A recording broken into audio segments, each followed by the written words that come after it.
Assalamu alaikum, урматтуу мекендештер, жердештер, момун мусулмандар. Bizden bugün başka söz ayta turgan sebep yok. Eң algaçkı sözübüz berekeli bolgon, ыйык болгон, кечиримдүү айы болгон, элибиз көптөн көп чыдамсыздык менен күтүп жаткан Рамазан айы кирип келди. Баарыңыздарды Рамазан айыңыздар менен куттуктайм. Урматтуу туугандар, бирге жеңебиз ыштабы күнүмдүк ишибиздин үстүбүздө. Бүгүн дагы 400 үй бүлөгө тамак аш продукты чыгаруунун алдында турабыз. Ушул жерде турган бардык агалар, эжелер, штабтын мүчөлөрү, ошондой эле Россиядан элчиликтин өкүлдөрү дагы бүгүн бул жерде толук консулдуктун өкүлдөрү катышып отурат. Баарыңыздарга бүгүнкү шектик күнү тирүүлөрүбүзгө дагы, өтүп кеткендерибизге дагы Алла Таала өзүнүн мээримине алган болсун. Бул Рамазан айында момун мусулмандар биз сөзсүз түрдө жакшылыкты күтөбүз. Элибизге келген, дүйнөгө келген мусибат болгон ооруну жалпы элибизден көтөрсүн демекчибиз. Мамлекетибиз тынч болсун, эли журтубуз аман болсун. Амин. Мээримдүү колун сунган жарандарыбыз, мына ушул кайрымдуулукка кызмат кылып жаткан жалпы уул кыздарыбыз, бирге жеңебиз ыштабынын жалпы мүчөлөрү, эли журтубуз бардыгыбыздын ишибизге ийгилик, үй бүлөбүздө тынччылык болсун. Аллаху акбар. Кудай кааласа, азыр бардыгын тактап бөлүп койгонбуз. Жогорку зоналарга азыр 213 үй бүлөгө жогорку зонага кетет. 170 ылдыйкы зонага кетет. Ушу менен бүгүн ровно 399 экен, 400 үй бүлөгө азыр чыгат. Кудай кааласа. Буюрса 400. Өкүлдөрүбүз бар, Кызыл Айдан бар, толеранттуулуктан акыйкатчыларыбыз бар. Ушулардын баарынан бир кыска интервью алсаңыздар жакшы болот. Вообще очень здорово, молодцы. Это большая помощь населению, которые сейчас во время коронавируса не могут выйти на работу. У них проблемы с продуктами, с деньгами.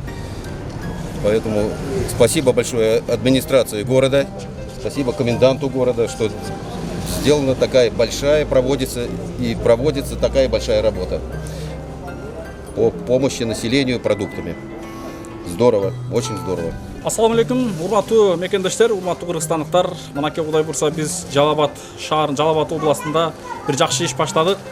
Жалал Абадта бир нече жеке ишкерлер, жеке уюмдар, кайрымдуулук фонддор, Жалал Абад областынын Жалал Абад шаары Сузак районунун коменданты Жеңишбек агабыз, жана биздин устазыбыз, дин алымы Нематулла Ажы Жээнбеков баштап бир нече ушундай бул ооруну бирге жеңебиз аттуу штаб түзүлүп, мына азыр элдин азык-түлүккө муктаж болуп аткан элдин көйгөйүнө биргеликте кызмат кылып, биргеликте ушул топ баарыбыз биригип кызмат көрсөтүүдөбүз. Эң башкысы мына ушул жерде кызмат кылып аткан фонддордон, уюмдардан, жеке инсандардан жана ушул аманатты берип аткан, ушул штабка аманаттарын жеткирип аткан жалпы элибизден Аллах ыраазы болгон болсун.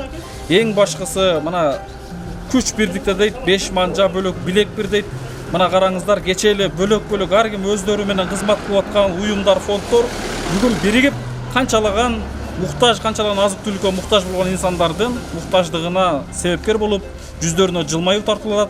Мына ушул инсандардан Аллах ыраазы болсун. Эң башкысы ушул штабты инициатива көтөрүп, ушул штабты түзүүгө себепкер болгон устаздарыбызга жана ушул Жеңишбек агабызга Алла ыраазы болгон болсун. Улук башын кичүү кылып, мына ушул жерде кызмат кылып, УУДдун коменданты, ушул Жалал Абадтын коменданты Жеңишбек ага дагы жана биздин устазыбыз Нематулла Ажы Жээнбеков дагы мына ушул биз менен кызматташып, бизге жол көргөзүп, баш көз болуп берип атат. Бардыгынан Аллах ыраазы болгон болсун. Келиңиздер, туугандар, биригип, ынтымакташып, дагы да көптөгөн муктаж болуп аткан элдин муктаждыгына себепкер болду. Баарыңыздарга чоң рахмат. Ассаламу алейкум. Социалдык гуманитардык жардам берүү боюнча атайын штаб түзүлгөн. Ага биз да мүчө болуп келгенбиз. Бүгүнкү күндө алгылыктуу иштер алып барылууда. Бүгүнкү күндө бул мамлекет тарабынан берилип жаткан жардамдан сырткары ага кошумча демөөрчүлөр, эл аралык уюмдар, фонддор, ишкерлер тарабынан бир жакадан баш бир жеңден кол чыгарылып ийгиликтүү иштер алып барылууда. Ийгиликтүү иштер алып барылууда. Бунун негизги максаты болуп бардык мүмкүнчүлүк муктаж болгон бардык жаралангандарга бирдей мүмкүнчүлүк түзүп жардам көрсөтүү болуп саналат. Негизги максат ушул учурдан пайдаланып бардык демирчилерге ошо колдоо көрсөтүп аткан фондторго, ишкерлерге, эл аралык уюмдарга терең ыраазычылык билдирем. Бул аты жаман илдетти баарыбыз биргеликте, ынтымакта, тартип менен, тазалык менен бирге жеңебиз деген чоң ишенич. Бирге жеңебиз буюрса. Биз улуттук кызыл айык коому ушул коронавируска каршы күрөшүү штабына мүчө болуп киргенбиз. Азыркы учурда элдерге жардам көрсөтүү боюнча биз да өз салымыбызды кошуп аракетибизди жасап келатабыз.